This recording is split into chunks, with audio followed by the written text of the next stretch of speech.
R Ananthakrishnan തുടരുന്നുണ്ട്. അനന്തനാണ് ഈ മൊഴിയുമായി ബന്ധപ്പെട്ട നിർണായക വിവരങ്ങൾ നമുക്ക് നൽകിക്കൊണ്ടിരിക്കുന്നത്.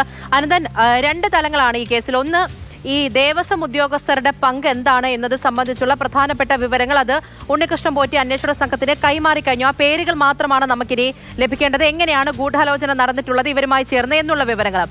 രണ്ട്, ഏറ്റവും ഒടുവിൽ നമ്മൾ കേട്ട രണ്ട് പേരുകൾ കൽപേഷ്, നാഗേഷ്, ഈ രണ്ട് പേരുകളായിരുന്നു. നാഗേഷ് എങ്ങനെയാണ് ഇതിൽ പങ്കാളിയായിട്ടുള്ളത് എന്ന് സംബന്ധിച്ച് നമ്മൾ സംസാരിച്ചതാണ്. പക്ഷേ ഈ കൽപേഷ് എന്ന് പറയുന്ന പേര്, അയാളല്ലേ ഇതിൽ നിർണായകമായിട്ട് നിൽക്കുന്നത്? ശരിക്കും ഇങ്ങനെയുള്ള ഒരു വ്യക്തി ആരാണ്? ഈ പേര് ഒറിജിനൽ ആണോ അതോ മറ്റാരെങ്കിലും ആണോ എന്നത് സംബന്ധിച്ചുള്ള പ്രധാനപ്പെട്ട വിവരങ്ങളല്ലേ ഇനി അന്വേഷണത്തിനൊടുവിൽ കണ്ടെത്തേണ്ടത്. ഈ ഉണ്ണികൃഷ്ണൻ പോറ്റിക്കും ദേവസ്വം ഉദ്യോഗസ്ഥർക്കും ഇടയിൽ ഈ കൽപേഷ് എന്ന് പറയുന്ന ഒരു വ്യക്തിയുണ്ട്. അയാളല്ലേ ഇതിലിപ്പോൾ പ്രധാനമായിട്ട് നിൽക്കുന്ന ഒരാൾ?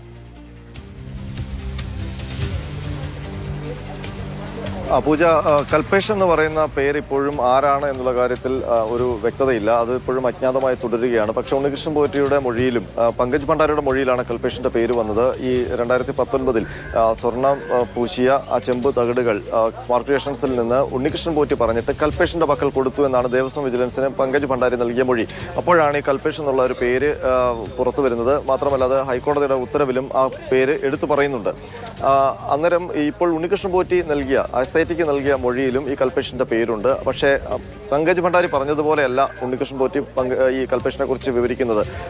പങ്കജ് ഭണ്ഡാരി പറഞ്ഞത് ഇലക്ട്രോപ്ലേറ്റ് ചെയ്ത പ്ലേറ്റ് ആ പാളി അതേപോലെ കൊടുത്തു കൽപേഷിന്റെ കയ്യിലെന്നാണെങ്കിൽ, ഉണ്ണികൃഷ്ണൻ പോറ്റി പറയുന്നത് ഇവർ ഉരുക്കി മാറ്റിയെടുത്ത സ്വർണം, അതായത് ഇവർ വീതിച്ചെടുക്കാൻ അല്ലെങ്കിൽ ഇവർ വിൽക്കാൻ തീരുമാനിച്ചിരിക്കുന്ന സ്വർണം, ആ സ്വർണം കൽപേഷിന്റെ കയ്യിൽ കൊടുത്തു. അതിന്റെ ഇടപാടുകാരനാണ് കൽപേഷ് എന്നുള്ളതാണ്. ഉദ്യോഗസ്ഥരുമായി ഒരു ഗൂഢാലോചന ആരംഭിച്ച ഘട്ടത്തിൽ തന്നെ ഒരു സ്വർണ്ണ ഇടനിലക്കാരനായി, സ്വർണ്ണ വിൽപ്പനയുടെ ഇടനിലക്കാരനായി കൽപേഷ് ആവിർഭവിച്ചു എന്നുള്ളതാണ് ഉണ്ണികൃഷ്ണൻ പോറ്റിയുടെ മൊഴി. അപ്പോൾ ഈ കൽപേഷ് എന്ന് പറയുന്നത് യഥാർത്ഥ പേരാണോ? ഈ കാര്യങ്ങൾ പുകമറ സൃഷ്ടിക്കാൻ വേണ്ടി ഉണ്ണികൃഷ്ണൻ പോറ്റിയും പങ്കജ് ഭണ്ഡാരിയും മനഃപൂർവ്വം കൊണ്ടുവന്നൊരു പേരാണോ എന്നുള്ളതാണ് അന്വേഷണ സംഘത്തിന്റെ സംശയം. അപ്പോൾ അത് സംബന്ധിച്ച് കൂടുതൽ വ്യക്തത അവർക്കുണ്ട്. ഒരു പക്ഷേ SITക്ക് കൽപേഷ് ആരാണ് എന്നുള്ള കാര്യത്തിൽ ഇനിയും ഇത്രയും ദിവസത്തെ അന്വേഷണത്തിൽ വ്യക്തത വന്നിട്ടുണ്ടാകും. അത് സംബന്ധിച്ചുള്ള കാര്യങ്ങൾ പുറത്തുവിടാത്തതാകും. ഏതായാലും നാഗേഷിനെ സംബന്ധിച്ച് നാഗേഷിന് അറിയാം ഇത് ഈ യഥാർത്ഥത്തിൽ ഈ പാളിക്ക് എന്ത് സംഭവിച്ചു എന്നുള്ളത്. കാരണം 39 ദിവസം ഹൈദരാബാദിൽ നാഗേഷാണ് ഈ പാളികൾ സൂക്ഷിച്ചിരുന്നത്.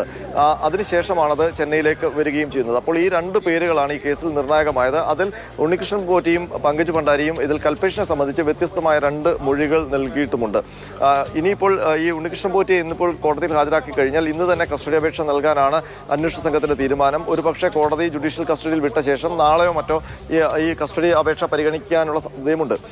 ഇന്ന് ഇപ്പോൾ ഉണ്ണികൃഷ്ണൻ പോറ്റിയുടെ അഭിഭാഷകരിൽ നിന്ന് നമുക്ക് അറിയാൻ കഴിഞ്ഞത്, ഉണ്ണികൃഷ്ണൻ പോറ്റിയെ റാന്നി കോടതിയിൽ ഹാജരാക്കുന്ന സമയത്ത് തന്നെ ജാമ്യാപേക്ഷയുമായി അല്ലെങ്കിൽ ജാമ്യാപേക്ഷ പ്രൊസീഡ് ചെയ്യാനുള്ള തീരുമാനത്തിലാണ് അവർ.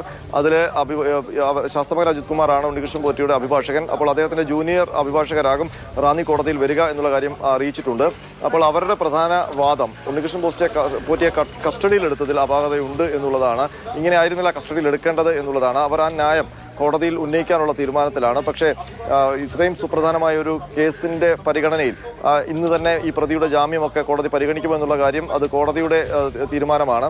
ഏതായാലും ഏറ്റവും നിർണായകമായ ഒരു അറസ്റ്റാണ് ഇപ്പോൾ ഈ കേസുമായി ബന്ധപ്പെട്ട് നടന്നിരിക്കുന്നത്. ഇതുമായി ബന്ധപ്പെട്ട എല്ലാ കാര്യങ്ങളും എല്ലാ കോണുകളിലേക്കും കോർഡിനേഷൻ നടത്തിയിരിക്കുന്ന ഏക വ്യക്തിയാണ് ഉണ്ണികൃഷ്ണൻ പോറ്റി. ഒരുപക്ഷെ ദേവസ്വം ബോർഡിൽ എന്തൊക്കെ സംഭവിച്ചു എന്നുള്ളത് പങ്കജ് ഭണ്ഡാരിക്ക് അറിയുന്നുണ്ടാകില്ല.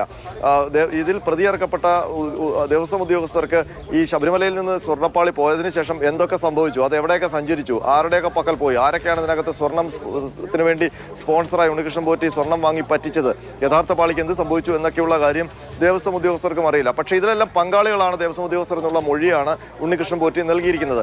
അങ്ങനെ വരുമ്പോൾ ദേവസ്വം ബോർഡിൽ എന്ത് സംഭവിച്ചു, പുറത്തു പോയ ശേഷം മറ്റു സ്ഥലങ്ങളിൽ എന്ത് സംഭവിച്ചു എന്നൊക്കെ അറിയാവുന്ന ഏക പ്രതിയാണ് ഉണ്ണികൃഷ്ണൻ പോറ്റി. അന്വേഷണ സംഘത്തിന് മുന്നിലിരിക്കുന്നത്. അനന്തൻ, ഇതിൽ ദേവസ്വം ഉദ്യോഗസ്ഥരെ സംബന്ധിച്ച് ഉണ്ണികൃഷ്ണൻ പോറ്റി പറഞ്ഞിട്ടുണ്ട് എന്നുള്ള കാര്യം ഉറപ്പാണ്.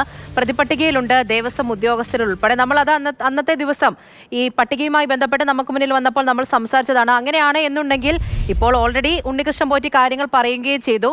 ഈ ദേവസ്വം ഉദ്യോഗസ്ഥരിലേക്ക് ഒരുപക്ഷെ അവരിൽ നിന്ന് മൊഴി ശേഖരിക്കുക, അവരെ വിളിച്ചു വരുത്തുക തുടങ്ങിയ കാര്യങ്ങളിലേക്ക് ഉടനെ തന്നെ അന്വേഷണ സംഘം പോകാനുള്ള സാധ്യത കാണുന്നുണ്ടോ അനന്തൻ? ഉറപ്പായിട്ടും ഉണ്ണികൃഷ്ണൻ പോറ്റിയുടെ ഇന്ന് SIT നൽകുന്ന മൊഴി ഏറ്റവും പ്രധാനപ്പെട്ടതാണ്. കാരണം ആ മൊഴിയുടെ അടിസ്ഥാനത്തിലാണ് എന്തായാലും പ്രതിപട്ടികയിലുള്ളവരെല്ലാം അന്വേഷണ സംഘം ചോദ്യം ചെയ്യും. പക്ഷേ നമുക്ക് ലഭിക്കുന്ന വിവരം അനുസരിച്ച് ഉണ്ണികൃഷ്ണൻ പോറ്റിയുടെ മൊഴിയിൽ നിലവിൽ പ്രതിപട്ടികയിലുള്ളതിനപ്പുറം ചില പേരുകൾ ഉണ്ടോ എന്നുള്ളതാണ്. അത് ദേവസ്വം ബോർഡുമായി ബന്ധപ്പെട്ടുള്ള പേരുകളാണ്. അപ്പോൾ ഉദ്യോഗസ്ഥരിൽ മാത്രം ഒതുങ്ങുന്നതാണോ ഉണ്ണികൃഷ്ണൻ പോറ്റിയുടെ മൊഴി എന്നുള്ളതാണ്. ഇപ്പോൾ കൂടുതൽ വാഹനങ്ങൾ ഈ ഉദ്യോഗസ്ഥരുടെ വാഹനങ്ങൾ ഈ ക്രൈംബ്രാഞ്ച് ഓഫീസിലേക്ക് വരികയാണ്. ഉണ്ണികൃഷ്ണൻ പോറ്റിയെ പത്തനംതിട്ടയിലേക്ക് കൊണ്ടുപോകാനുള്ള വാഹനമാണെന്ന് തോന്നുന്നു. ഒരു മിനിറ്റ്. SP ശശിധരനാണ് ഇപ്പോൾ ഇവിടേക്ക് വരുന്നത്. SP ശശിധരൻ, അദ്ദേഹം യൂണിഫോമിൽ തന്നെയാണ് അന്വേഷണത്തിന്റെ ഭാഗമായി ക്രൈംബ്രാഞ്ച് ഓഫീസിലേക്ക് വരുന്നത്. ഇന്നലെ അദ്ദേഹം ശബരിമലയിലായിരുന്നു. ഈ കേസുമായി ബന്ധപ്പെട്ട അന്വേഷണത്തിലെ ഏറ്റവും പ്രധാനപ്പെട്ട ഉദ്യോഗസ്ഥനാണ് SP ശശിധരൻ. ശശിധരനെയാണ് കോടതി ഈ അന്വേഷണത്തിന്റെ ഉദ്യോഗസ്ഥനായി നിയോഗിച്ചിരിക്കുന്നത്. SP ശശിധരൻ ഈ ഓഫീസിലേക്ക് വരുമ്പോൾ അടുത്ത നടപടികളിലേക്ക് വേഗത്തിൽ കടക്കുന്നു എന്ന് വേണം അനുമാനിക്കാൻ.